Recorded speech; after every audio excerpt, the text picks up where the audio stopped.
रहने दो तलवार को, मूल करे पड़ी रहने दो म्यान, मूल कर जाति ने पूछो साधु की, पूछ लीजिए ज्ञान, मोल करो तलवार का, पड़ी रहने दो म्यान। तो ये जो लोग हैं साधु के चरित्र पर, जो भगवाधारी साधु है, जो तपस्वी है, जिन्होंने सब कुछ छोड़ दिया है, उसके ऊपर सवाल या निशान उठा रहे हैं। और मैं पूछना चाहता हूं, सुक्खू को इन्होंने मुख्यमंत्री बनाया तो कांग्रेस पार्टी ने मुख्यमंत्री बनाया ना, इसका मतलब हिमाचल की जनता ने मुख्यमंत्री ने बनाया। दूसरा सवाल मेरा यह है कि महाठग कौन है? इन्होंने ठगने का काम किया। जब चुनाव आता है तो ठगने का काम कौन करता है? ये लोग करते हैं। क्या करते हैं? ये जनेऊधारी हिंदू बन जाते हैं, इच्छाधारी हिंदू बन जाते हैं। और 2010 में हिंदुओं को अपमानित करने का किसने काम किया? इन्होंने किया। भगवा आतंकवाद, आईएसआई, बोको हरम से तुलना हिंदू की और हिंदुत्व की कौन करता है? ये कांग्रेस पार्टी करती है प्रतीक जी। ये ठगने का काम, चुनाव के समय ठगने का काम, जनता को, हिंदुओं को अपमानित करने का काम, भगवा को आतंकवाद, हाँ, इनको और कुछ मुद्दा नहीं है। हिंदुत्व, हिंदू धर्म, इसी पर सियासत कर सकते हैं। और आपको कोई काम नहीं है सिवाय कहने के ठग, महाठग, यही आप काम बता रहे हैं।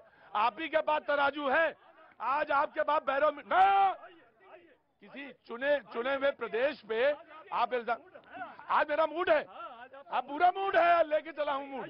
हाँ जी, देखिए आज जो है राहुल गांधी जी ने आज पार्लियामेंट में क्या कहा है, एक सबसे बड़ा ठग इस देश में चल रहा है। वो मैं बात करूंगा, मैं करूंगा। अडानी पे बात कर रहे हैं ना, करूंगा मैं बात, करूंगा। एक मिनट, मैं देखिए अडानी पे करूंगा बात, हाँ करूंगा। अरे राफेल पे चुनाव लड़े 2019 में ना, हुआ क्या ये बताओ। प्रतीक जी, जिन्होंने इस देश को ठगने का काम किया, वो दूसरे को ठग। मुद्दों पे रहिए, गरीबी पे, रोजगार पे, ये पकड़े रहिए। सब साथ हैं आपके। प्रतीक जी, जिन्होंने देश को ठगा है वो दूसरे को ठग बता रहे हैं। प्रतीक जी, इन्होंने राफेल के ऊपर, पेगासस के ऊपर जितने मुद्दे ये लोग लेकर के आए, हर बार फेल होने का काम किया, माफी मांगने का इन्होंने काम किया। लेकिन मेरा सवाल ये है कि ये बताइए, नेशनल हेराल्ड मामले में कौन इन्होंने ठगाई की? एक जो गरीब परिवार से आदमी आया, वो अरबपति इनका जीजाजी कैसे बना? नो, मैं नहीं दूंगा। नहीं, आप परिवार पे नहीं जाएंगे, बहस हो रही है। ये सवाल पूछा जा, मनोज गलत, कि जो व्यक्ति नहीं रॉबर्ट वाड्रा पे कुछ नो रॉबर्ट वाड्रा पे कुछ, जो व्यक्ति राजनीति में नहीं है, उस व्यक्ति का राजनीति में नहीं लाऊंगा। लेकिन यह सवाल जरूर पूछ सकता हूं। नहीं, मैं आ रहा हूं। आप अडानी पर सवाल उठाते हैं, पतंजलि पर सवाल उठाते हैं, अरे इनके जीजाजी की संपत्ति पर सवाल क्यों नहीं उठाते हैं? बताइए मुझे। बिल्कुल, वन बाय वन। कैसे नहीं हुए? वो अरबपति कैसे हो गए? ये 2G घोटाला, 3G घोटाला, बीकानेर लैंड घोटाला, बीकानेर लैंड घोटाला। मैं आऊंगा, मैं बड़े जी। प्रतीक भाई, जैसे कांग्रेस कह रही है कि महंत योगी, भाई सुनो, आराम से भाई सुनो। रिंग का मतलब ये है, ये आभासी लाइन है, हम आऊंगे, आपके पास आऊंगा। हाँ जी।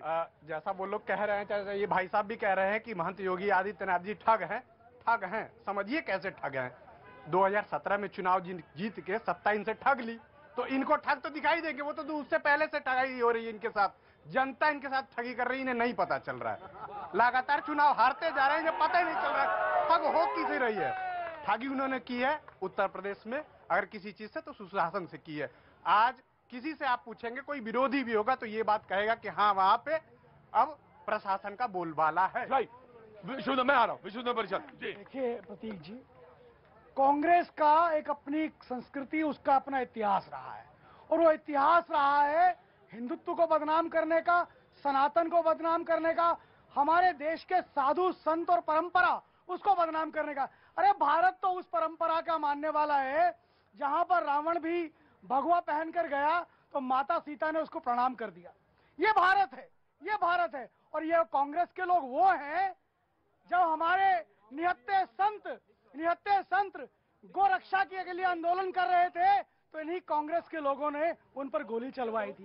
ये वही कांग्रेस के लोग हैं जो समाजवादी पार्टी के साथ गठबंधन करते हैं, जो राम भक्तों पर गोली चलाते हैं, उसमें हजारों संत मारे जाते हैं, उनकी हत्या हो जाती है।